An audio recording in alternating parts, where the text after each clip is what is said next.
Hi folks, welcome back. So today we're back again with Gacharic Spin. The song is Sekira Liar, and this request comes in from Home Gnome over on my Patreon page.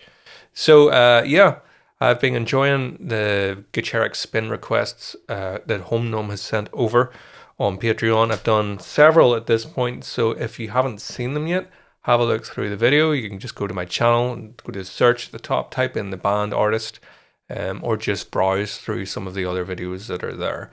But I've been really enjoying this band, so looking forward to this one. He's given me a little bit of context on this. He says this is an older song from Gacharic Spin 2015, but one of their most popular and still on the regular set list. Koga, the bassist, has also said it's still her favourite song to play, and this particular live performance is from 2022, so it's performed by the current lineup, including Oreo on keyboard. We all know and love Oreo for her keyboard skills and vocal skills, of course. But yeah, perfect stuff. So without further ado, folks, let's get going.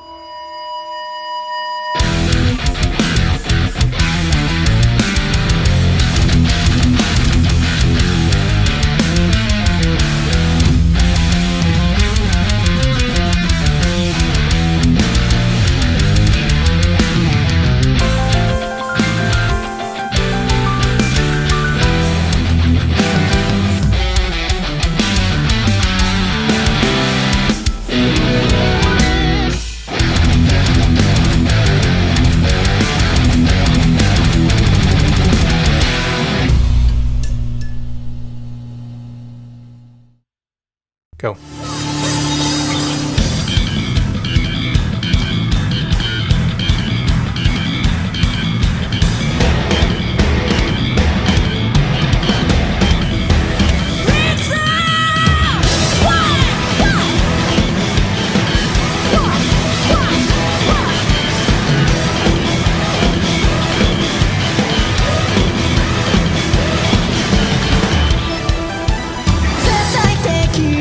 She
Wow.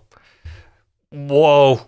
I want whatever these girls are on, like, because, my goodness, it's, full of life, full of energy, fantastic. Um, Not gonna lie, it's probably my least favorite one so far. It's something, yeah. It maybe just gonna take me a while to get used to the auto tune effects on the vocals. I'm not really a fan of that. I mean, and obviously they're not using it to compensate for anything. They're using it, you know, for whatever reason they've decided to put it on the vocals there. There's plenty of artists that have used auto tune just for that as an effect. But it's something always a little bit jarring to my ears for some reason with the auto tune. So that was something, yeah. Maybe as I go through it again, that won't bother me as much. Also, the mixing of the concert, it really isn't the best. I'm not sure who sort of engineered it. I feel like the guitar is too low. And also when the keyboard solo was in, the keyboards solo at the end when the band dropped out, it was there. The mix was there, but there was definitely parts when she was playing there. It wasn't that easy to hear everything. So yeah, a couple of wee things there, just little niggles, I guess. But the performances, of course, are amazing. The performances that stood out to me the most were the bass and the drums. And of course it's all impeccable.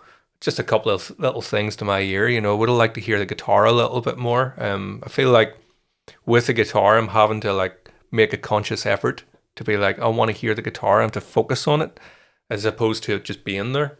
At least that's my experience of it. Maybe I'm being super fussy, but hey, yeah, it's my prerogative, isn't it?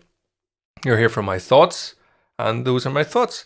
So yeah, really enjoyed it. I'm going to go through it obviously again, and we'll maybe break down some of the things that are going. And maybe this time now, I know that I am hearing those. Oh, I must say, something that I really enjoyed was when it came to the sort of, I don't know if you want to call them death metal vocals or whatever, like, but definitely the screaming parts. There's something about somebody that's delivering a screamed heavy vocal, but wearing like a blazer, a suit jacket at the same time.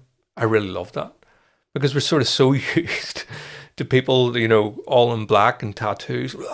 It's like, okay, well, we knew you were going to do that, but I particularly like it, coming from her. It was just like, yeah, that's how to do it, make it a real surprise. So, yeah, I mean, awesome stuff as always. Like, they're a great band. So let's go through it again and talk a little bit about what kind of things are happening there. Please consider taking a moment to check out my other channel, JW Soundworks, where you will find unique cover song performances,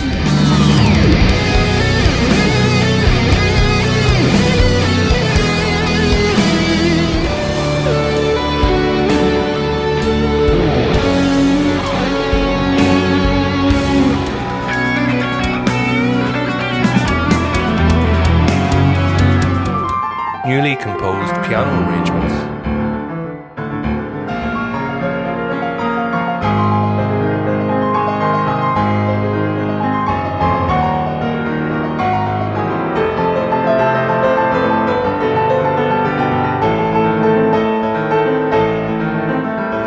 and all of my self-composed original music.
Yeah, I'm definitely at full quality, aren't I? Yeah, I'm on 1080, like, so yeah.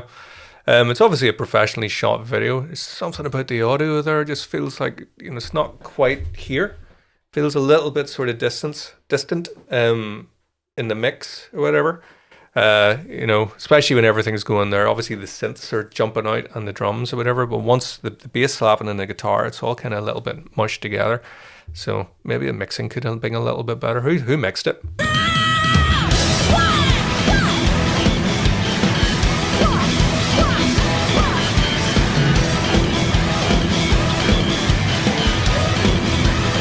I can't hear everything. So that riff, what are we in? I think we are in E. Why can I not hear my guitar?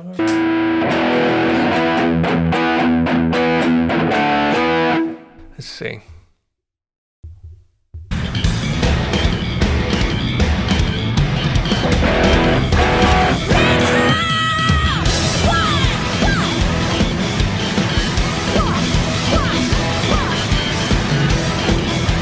I think that's it.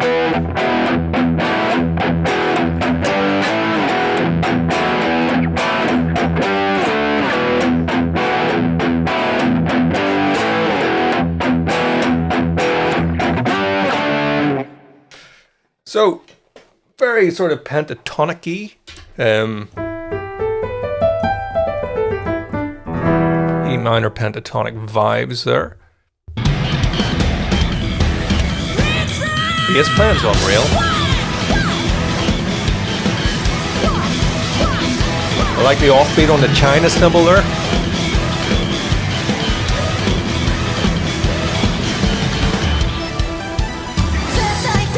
Even that.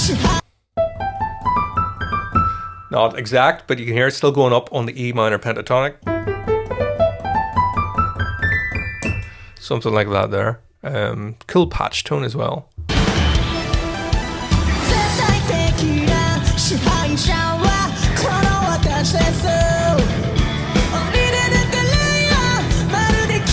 Just noticing now she got LED. It could be just a reflection, but has she got LEDs in the fretboard inlay? I think the first time I seen that was with Steve Vai. You know, the inlays of the guitar. It's like, at least at that shot, it looks like they are little LEDs. Yeah. Yeah, so what's the decision on the auto-tune, guys? What's that all about? Is it something to do with, is it thematically involved with the lyrics? I'm guessing it is, but I really don't know. You guys will know why it's being used, because it's the first time I've heard them using that effect. Whether or not it is exactly auto-tune or not that they're using, I know it's not because they can't sing, because these girls can really sing very well, so they've obviously just decided to use it as an effect. But any reason, any particular reason?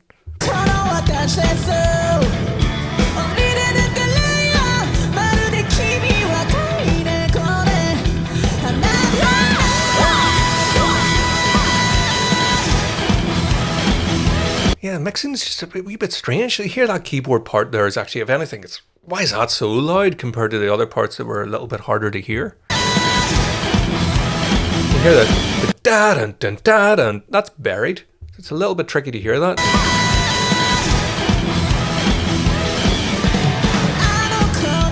But the actual sort of that note, so loud, listen to that compared to the guitar.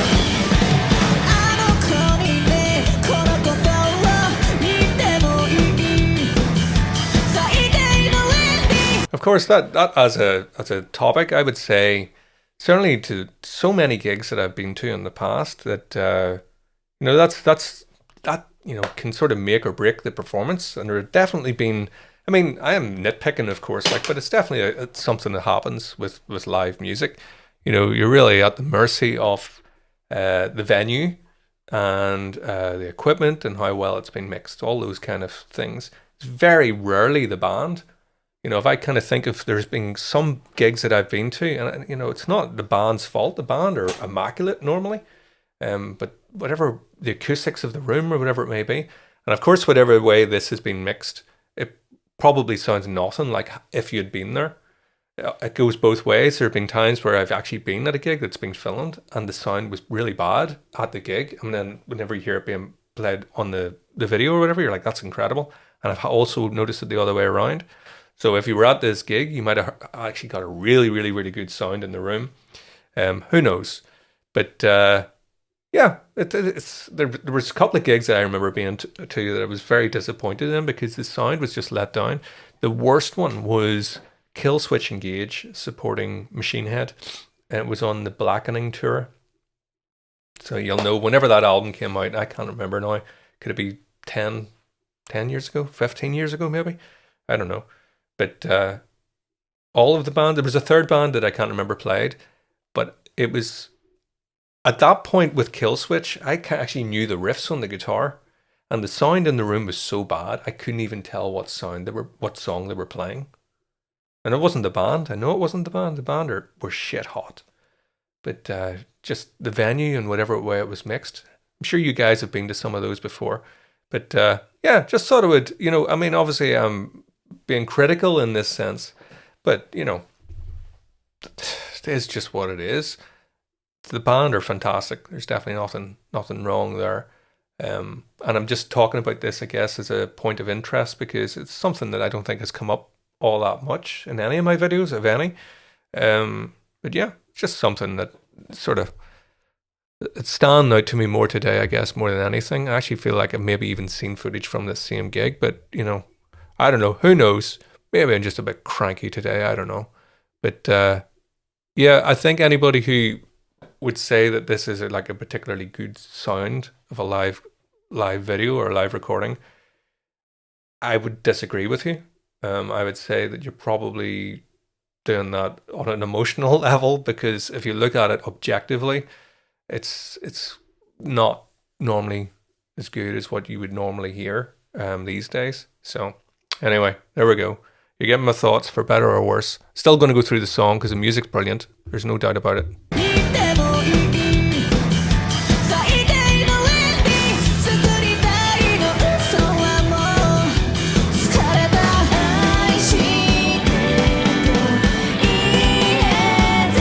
Yeah, they do have LEDs. The bass player has that too.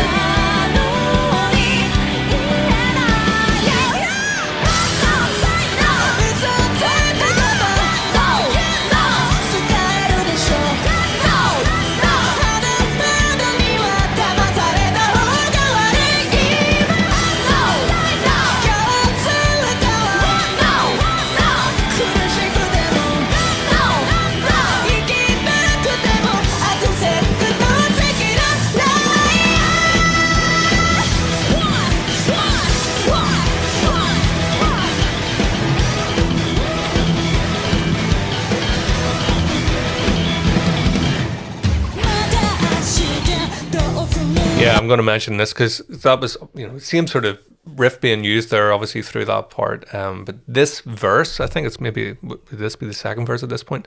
This was the part of the song I enjoyed the most. It's very sort of creative with the stops and different things that they use. So.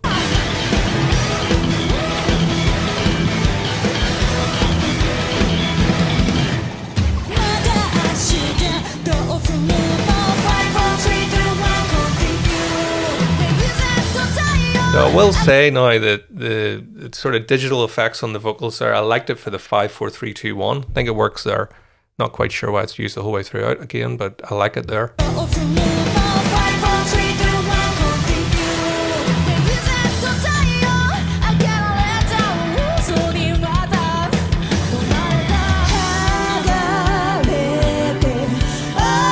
Yes.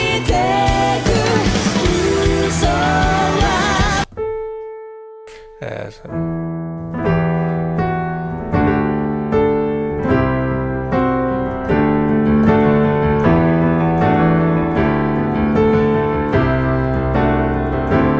think we're getting overlapping chords there. We've got E minor, D minor, and C. Seem to be the main chords being used there, but are they overlapping? So you're like that, so it's not just straight into the D. Or it could be just the vocal moving up again that we're getting, which was giving us sort of suspension. So a little bit of dissonance in there. Beautiful.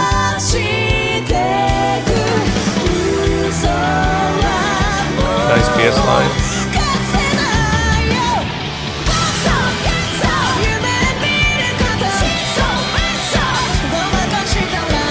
there's again that dissonant note being used. You know, we're moving up to as we're moving on our way back to the E. Up to the E, it goes through the D sharp. You know, probably not voiced like that.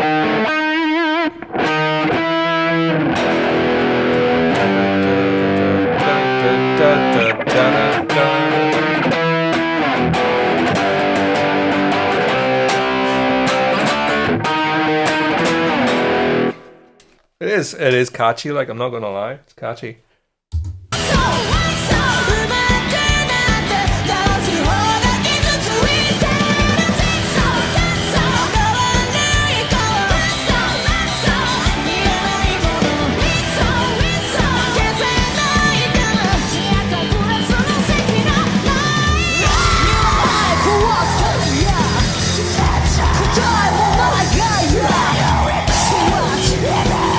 Yes. I'm having that again, actually. Sorry, not sorry. Where did she start screaming? The bit of rapping in between.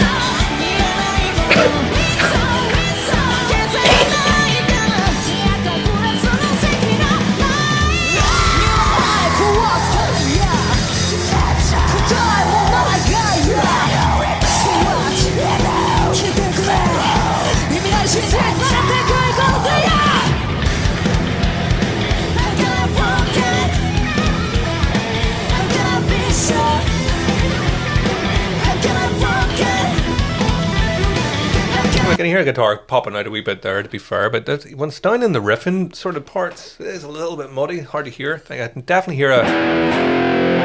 heard a sort of minor second interval. I kind of tone there, but once she's up into the sort of, not quite exactly sure what she's playing there, but those I mean, they're higher notes, so the frequency is definitely going to pop out more there. Definitely sweeping going on there. Don't know exactly again the notes. But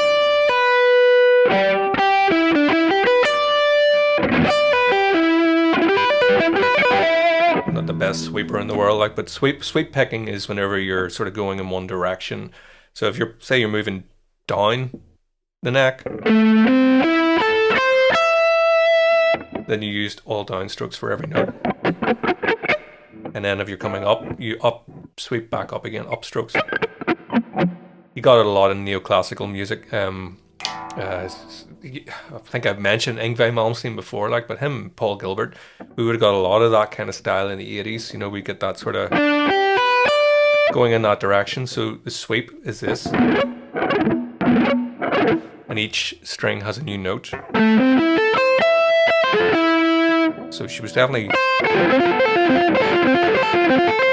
kind of like that. I don't really have any sweeping in my music, so I don't practice it, so it's a bit shit.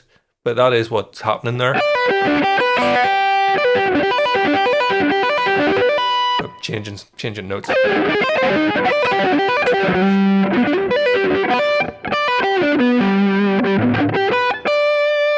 Yeah, sort of. It is an advanced sort of picking technique. You don't hear it so much these days. It was definitely very big in the 80s and the 90s with all the shred guys.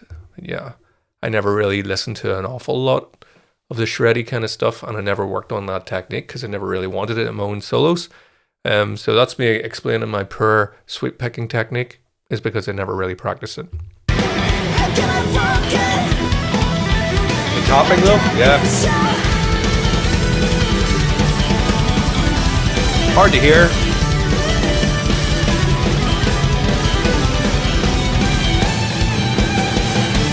Not sure why that's so in the background. You know, it doesn't sound like it's coming from the keyboard. It almost sounds like it's being recorded from a speaker somewhere back in the room. I don't really understand why that's not up front in the mix.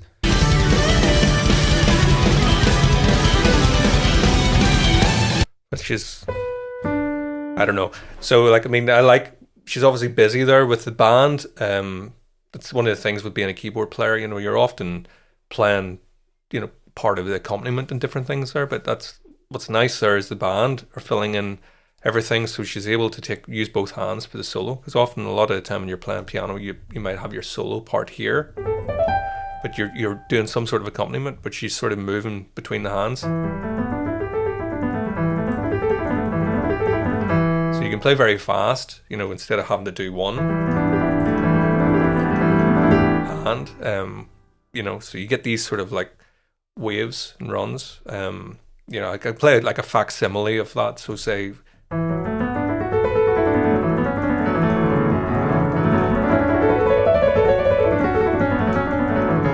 Using both hands, sort of taking over. One leads into the next. You can definitely see that sort of technique being used. Still using the right hand, of course, there. And then using the little pitch bend, which I don't have one on this keyboard. This one isn't turned on, but this little knob, if you can see it. So yeah. Sorry, I nearly made it through without any innuendos today, but nope, didn't happen. So that knob, you can program these kind of things to pitch shift to different things, but typically, and in this case, you can see she's using it within a tone. So if you're on, say, a D, and then you bend it fully to the right, you're still playing the D, but you bend, and then you get the E. So it goes through the D sharp. You can, of course, set it so it would be one semitone, but then a full bend on this would only give you that note. You can also set it to an octave or whatever. When you move it here, you're going to get that note. You just stay on the same note. That imitates or emulates this, really, doesn't it? You know, it's the keyboard's version of that. So you just stay on, you don't go to the note. Take the same note and bend it. So yeah, don't have one on my piano, but I have one there. I keep my knob over here.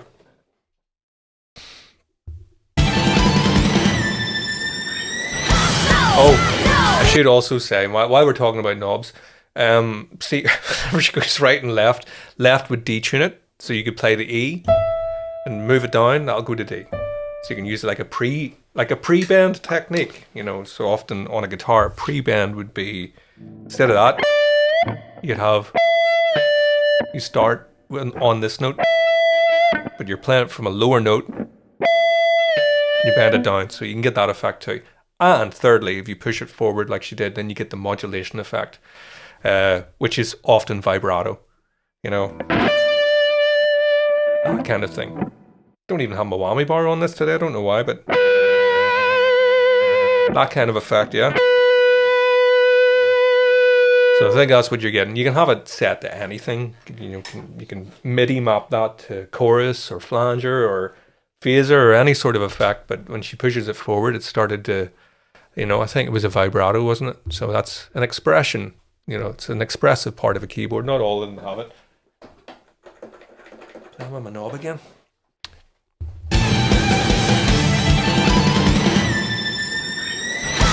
Or bending it up. So yeah, there you go.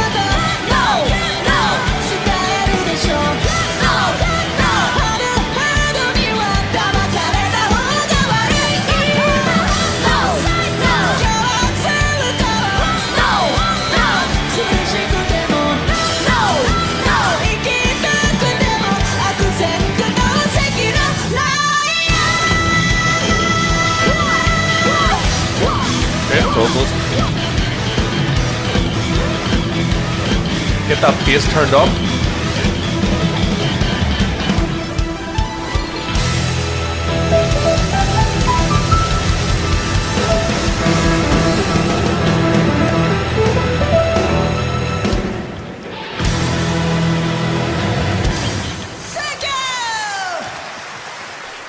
Brilliant band.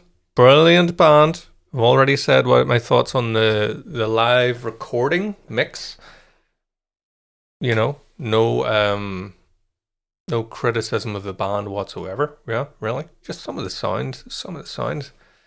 Yeah, anyway. Great band. So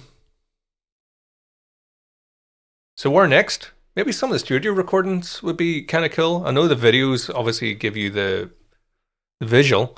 But yeah, I mean, normally whenever I listen to music, actually, I don't watch a video. Music's still primarily an audio thing for me. But videos are cool, Who doesn't love a video? But yeah, if there are official videos to songs that are, they're studio recordings, you could request that too, or even just a recording of a song that's really good that a video hasn't been made of. Something different maybe. Who knows? But that's cool. So thanks for watching, guys. See you next time. If you're passionate about piano, whether as a player or listener, or if you're considering online lessons or masterclasses, please visit my YouTube channel, JW Pianoworks. There you'll discover a wealth of piano performances with many more to come. Based on demand, I'll also be introducing video tutorials for piano pieces. Thank you.